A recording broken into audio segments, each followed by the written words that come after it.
All right, hello dinos. Welcome to my Edmonton studio.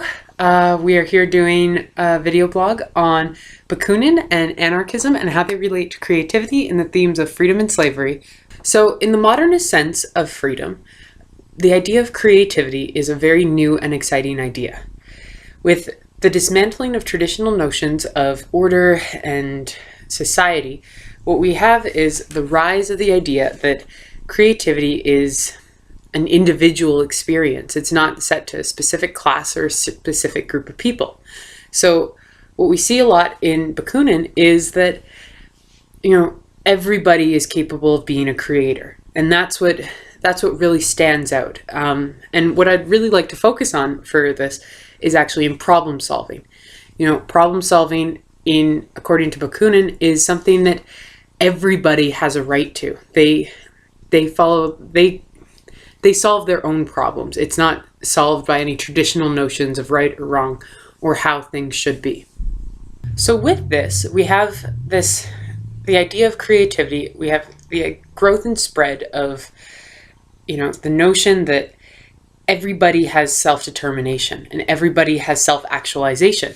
Ideas like goals and dreams and, individual progress are not restricted to a single class or to a single type of people. It's no longer restricted to the nobles or no longer restricted to, just the wealthy class. Every person is capable of self-determination and self-actualization. So within this, the idea of freedom that Bakunin is trying to push is that, freedom is everybody can create their own life and their own responsibilities. Every person is capable of coming up with their own solutions to problems. The inherent idea here is that every person is effectively a creator. It's not limited to, the church, the state, the lawyers, whatever. It's capable and inherent in every person that they can solve their own problems. Conversely, slavery is something where you're entrenched in the ideas of society.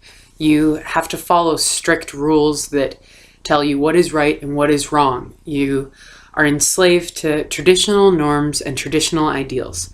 And so slavery is basically like a loss of freedom of thought, a freedom of self-actualization. Now, Bakunin acknowledges the freedom of association and how when people work together and collaborate, they can create things that are far more productive and efficient than an individual operating on their own. However, he also is very much adamant that this is something that is consensual and something that people choose to engage in. So any sort of institutionalized sense of right and wrong is something that individual has granted their power to and already endorsed. We see this very clearly in one quote from the text that I will read to you now. Intelligent free labor will necessarily be associated labor.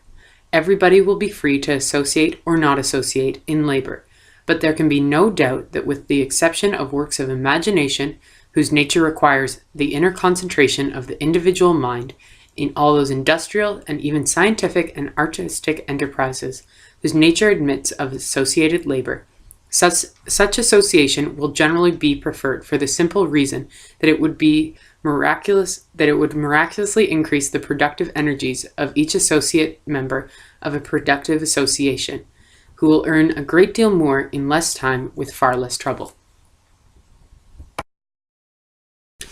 Bakunin also says outright that human consciousness as a basis of justice, individual and collective liberty, is the only creator of order for mankind.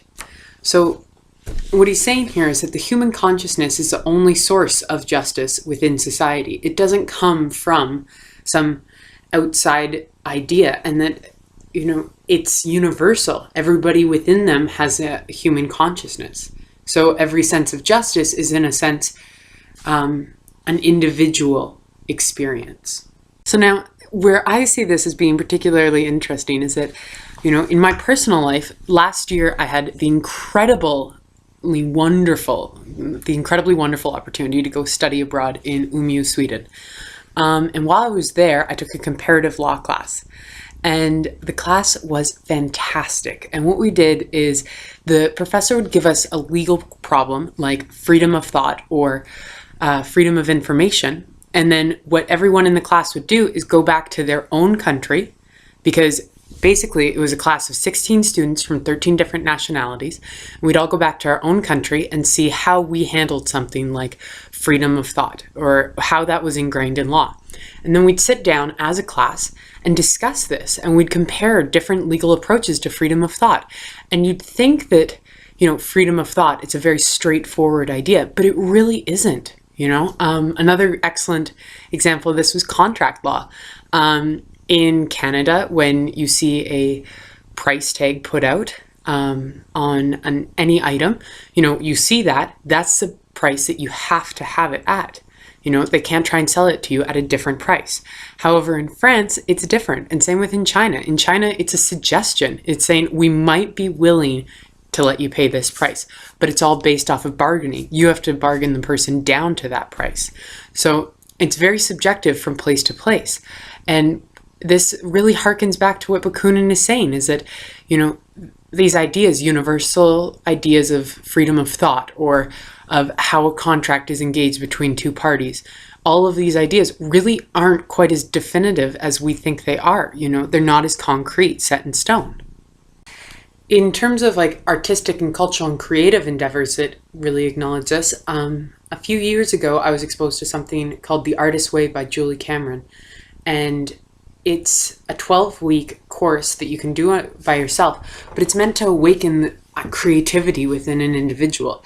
You get up every morning and you write for 20 minutes. Regardless of what comes out, you just write the first thing that comes to your mind. And this is meant to put aside all those blocks of is what I have to say valuable? Is this the right thing to say? It's just about streams of consciousness and clearing away all those blockages that are built into people by society. And I think that in many ways, like this course exemplifies a lot of what Bakunin's trying to say, is that human consciousness has an individual role, and that it is inherent in every person that we are creators, and that there's solutions, yes, that we typically go to because they're structured by society, but that doesn't make them the correct solution or the best solution.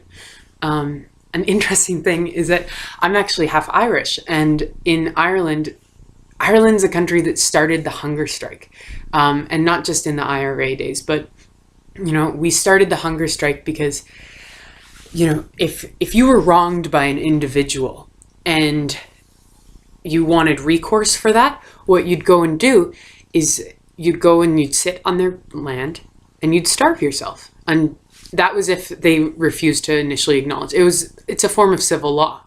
If they didn't acknowledge the harm or the wrong they'd done to you, you'd go and you'd starve yourself on their land. And as a result, this hunger strike, to being like, no, like this needs to be dealt with, would be dealt with because you're there and your front and center issue is that like this person has wronged you. And it's a very different idea of justice. It's a very different idea of what community responsibility is.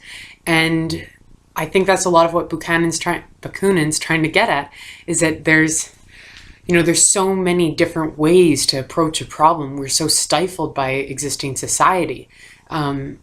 Justice and solutions to problems are having them institutionalized. Well, maybe that's a good idea, but as somebody who studies law and society, I'd make a strong argument that no, it's a lot more people, that's the more institutionalized they are, the more we have institutionalization of things like structural racism and prejudice and, a system that works for some people but not for others. And I think that when we look at the separation of class equality and, having these institutions in place that are very immobile and non-malleable to existing society, it really creates a lot of problems.